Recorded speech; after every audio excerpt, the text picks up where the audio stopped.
Hello student, I am D.K. Sharma, Chemistry Faculty, Master Level Classes. Today we will discuss about important topic of organic chemistry, that is inductive effect. Inductive effect. Inductive effect क्या है? देखिए, chemistry में जितनी भी reaction होती है और ये सारी रिएक्शन इलेक्ट्रॉनिक इफेक्ट से ऑपरेट होती है। इलेक्ट्रॉनिक इफेक्ट का मतलब इलेक्ट्रॉन का डिस्प्लेसमेंट। ये जो इलेक्ट्रॉनिक इफेक्ट है उसमें सबसे पहला इलेक्ट्रॉनिक इफेक्ट है इंडक्टिव इफेक्ट। इंडक्टिव इफेक्ट क्या होता है, जरा हम देखते हैं। मान लीजिए सपोज ये कार्बन की चेन है और इस कार्बन की चेन के साथ कोई ग्रुप जुड़ा है, एफ नाम दे दिया मैंने। एफ का मतलब फायर। अब मान लीजिए, देखो ये कार्बन और एफ है, दो ग्रुप हैं, दो एटम है। इसकी जो इलेक्ट्रोनेगेटिविटी है एफ की, वो कार्बन से ज्यादा है। होगा क्या, ये जो कार्बन और एफ के बीच में जो सिग्मा बॉन्ड है, उस सिग्मा बॉन्ड के इलेक्ट्रॉन ये जो फ्लोरीन होता है ना, ये अपनी तरफ खींच लेता है। ऐसा सोचो कि मान लीजिए, जैसे आप देखते हो हमारे इंडिया में बहुत सारे फेस्टिवल आते हैं, कभी नवरात्रि रहती है, कभी गणेश चतुर्थी है, तो कई लोग जो है वो सार्वजनिक कार्यक्रम करते हैं, गणेश जी उठाते हैं, तो फिर क्या करते हैं, वो मोहल्ले में जाते हैं, लोगों से चंदा इकट्ठा करते हैं। ये लोग कौन होते हैं? ये लोग फुर्सती लोग होते हैं, नेता टाइप के लोग होते हैं, और ज्यादा कहूँ तो गुंडे टाइप के लोग होते हैं। यदि मैं एफ की जगह जी लिख दूं तो भी कोई बुराई नहीं। ये जी एक ऐसा ग्रुप है। ये लोग क्या करते हैं, जब इस टाइप के लोग आपके घर आते हैं, आपसे कहते हैं कि भाई चंदा दो, आप अपनी मर्जी से 100 रुपये दे देते हैं, तो क्या वो 100 रुपये लेके चले जाते हैं क्या? नहीं, वो आपसे ज़्यादा डिमांड करते हैं, वो आपसे ज़्यादा से ज़्यादा खींचने की कोशिश करते हैं। आप जितना दोगे ना उससे ज़्यादा ले लें, 500 रुपये मांगे। अब मान लो जैसे कार्बन है, कार्बन के साथ कोई ग्रुप है जिसकी इलेक्ट्रॉनिक कार्बन से ज्यादा है, तो ये क्या करेगा, इलेक्ट्रॉन खींचेगा, कार्बन से इलेक्ट्रॉन खींचेगा, तो कार्बन पे इलेक्ट्रॉन की डेफिशिएंसी हो जाएगी। तो ये जो ग्रुप इलेक्ट्रॉन खींच लेता है ना, इसमें माइनस आ जाता है और कार्बन पे पॉजिटिव डेफिशिएंसी। अब जब कार्बन पे इलेक्ट्रॉन डेफिशिएंसी हो जाती है तो कार्बन पे प्लस आ जाता है, जबकि दूसरे कार्बन पे अभी 0 है। तो जिस कार्बन पे पॉजिटिव चार्ज होता है ना, उसकी इलेक्ट्रोनेगेटिविटी ज्यादा होती है।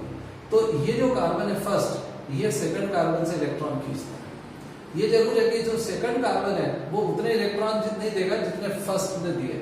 तो जब ये इलेक्ट्रॉन खींचता है ना, तो इस पे भी प्लस आता है, लेकिन ये प्लस थोड़ा कम आता है। यूँ सोचे कि सपोज मेरे यहाँ कोई आपका व्यक्ति आता है, मुझसे कुछ चंदा मांगता है, मुझसे 100 रुपये मैंने दिए, नहीं दिए, उसने 500 दिए, नहीं दिए, उसने 1000 रुपये मांगे। जबरन डरा के धमका के दादा टाइप के लोग होते हैं, तो मुझे मजबूरी में 1000 रुपये उसको देना। अब शर्मा जी ने 1000 रुपये दिए, तो शर्मा जी अपने पड़ोसी में यहाँ पहुंच गए चंदा लेने। तो पड़ोसी जानता है कि शर्मा जी गुंडे तो है नहीं, तो शर्मा जी को वो 1000 रुपये नहीं देगा। शर्मा जी का मान रखने के लिए वो 100 रुपये दे देगा। तो मेरा कहने का मतलब है, इस कार्बन ने जितने इलेक्ट्रॉन लॉस किए ना, इतने इलेक्ट्रॉन उसको पड़ोसी से नहीं मिलते, और इसलिए इसके जितना प्लस आता है ना, उससे दूसरे कार्बन में जो प्लस आता है ना, वो कम आता है। जब शर्मा जी के पड़ोस में वर्मा जी थे, अब वर्मा जी ने शर्मा जी को 100 रुपये दिए। अब वर्मा जी ने भी देखा कि यार ये तो बहुत आसान काम है, तो ये भी अपने पड़ोसी शुक्ला जी के यहाँ पहुंच गए। शुक्ला जी ने वर्मा जी की औकात के हिसाब से और कम दिए। कितने इन्होंने 100 रुपये दिए थे, तो इसको समझ लो 10%। इंडक्टिव इफेक्ट में हमेशा 10% चार्ज का डिस्प्लेसमेंट होता है। तो इस पे जो प्लस आता है ना, वो सेकंड कार्बन से कम आता है। और ऐसा होते होते यदि आप 4th कार्बन पे जाएंगे, तो मुझे बताओ यहाँ पे तो और भी कम इलेक्ट्रॉन लूज होंगे। इसका 10% इसने दिया, इसका 10% ये, और इसका 10% ये, 0.1%। तो इस पे जो पॉजिटिव चार्ज होता है ना, वो निग्लिजिबल आता है। कई जगह लिखा है कि इंडक्टिव इफेक्ट 3rd कार्बन तक काम करता है। अच्छा, इंडक्टिव इफेक्ट की जो पावर है ना, वो फर्स्ट से सेकंड पे कम होती है और सेकंड से थर्ड पे और कम होती है, और 4th पर जाते जाते इंडक्टिव इफेक्ट खत्म हो जाता है। और इसलिए हम बोलते हैं कि इंडक्टिव इफेक्ट एक डिस्टेंस डिपेंडेंट इफेक्ट होता है। क्या होता है? Distance dependent effect. डिस्टेंस के साथ धीरे धीरे घटता जाता है। दूसरी चीज ये है कि इंडक्टिव इफेक्ट में एक कार्बन पे जितना चार्ज आता है ना, उसके पड़ोसी कार्बन पे जो चार्ज आता है ना, उसका 10% कम होता है, और इसलिए इट फॉलो 10% लॉ।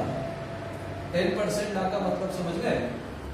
जितना पहला कार्बन इलेक्ट्रॉन देता है इस G को, दूसरा कार्बन उतने इलेक्ट्रॉन पहले कार्बन को नहीं देता, धीरे धीरे कम होता जाता है। यूँ कह सकते हो कि कंपनसेशन 100% नहीं मिलता है। यदि इसने 100 रुपए खर्च करे ना, तो इसको पड़ोसी से 100 रुपए नहीं मिलेंगे, 10 रुपए मिलेंगे। और इसने 10 रुपए खर्च किया ना, तो ये तीसरा कार्बन इसको सिर्फ इसका 10% मतलब 1 रुपीज देगा, और चौथे आते आते इतना कम हो जाता है कि यहाँ पर इफेक्ट काम नहीं करता। तीसरी चीज याद रखना, इंडक्टिव इफेक्ट में जो इलेक्ट्रॉन होते हैं ना, वो सिग्मा इलेक्ट्रॉन होते हैं। कौन सा है? Displacement of sigma electron. उसका इंडक्टिव इफेक्ट की चीज है displacement of sigma electron from less electronegative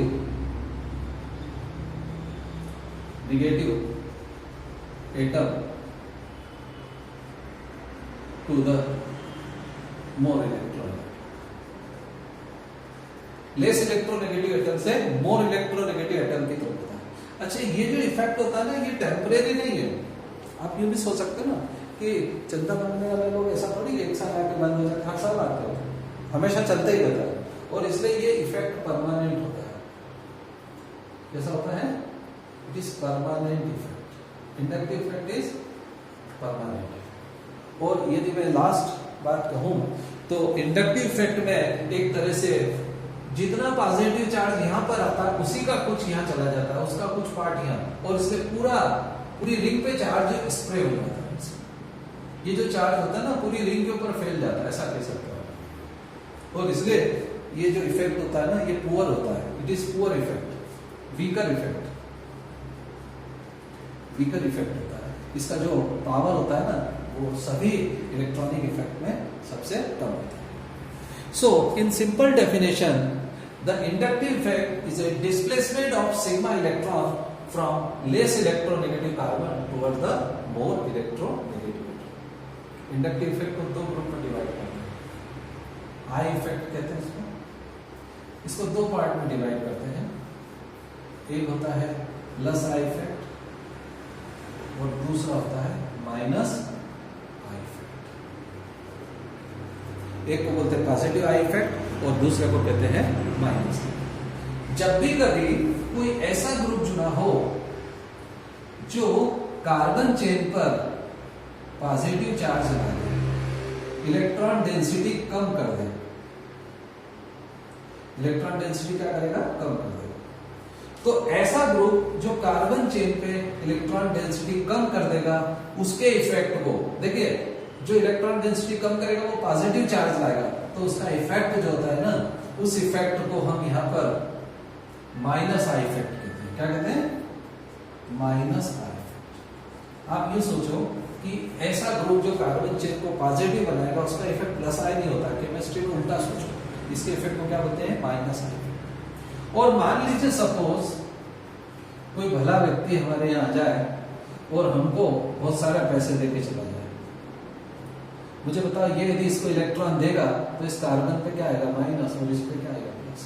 और जब इस पे माइनस आएगा तो थोड़ा बहुत माइनस इसके पड़ोसी कार्बन पे भी चला जाएगा, और जब इसको फ्री में मिला है तो ये भी तीसरे को थोड़ा बहुत प्रदान करेगा, और इस टाइप से कार्बन चेन पे नेगेटिव चला जाता है।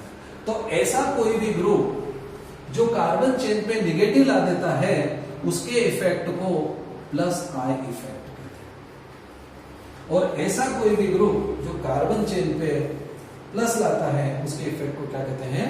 Minus I effect. तो इंडक्टिव इफेक्ट को हम दो कैटेगरी में बांटते हैं, प्लस आई इफेक्ट और माइनस आई। क्लियर है क्या? तो अगेन एक बार रिपीट कर देता हूं। Inductive effect, the displacement of the sigma electron from more toward the more electronegative atom is known as a inductive effect. Inductive effect के दो टाइप होते हैं, एक होता है माइनस आई इफेक्ट और दूसरा होता है प्लस आई इफेक्ट। जो कार्बन पे प्लस लाता है उसको बोलते हैं माइनस आई इफेक्ट, और जो कार्बन पे माइनस लाता है उसको plus I effect. Inductive effect के कैरेक्टर्स लिखें। डिस्टेंस डिपेंडेंट है, मतलब डिस्टेंस के साथ घटता है।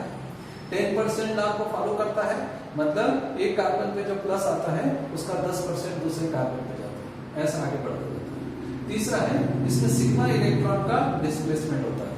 चौथा है ये परमानेंट इफेक्ट होता है और ये सभी इलेक्ट्रॉनिक इफेक्ट में सबसे पुअर होता है। Okay, thank you.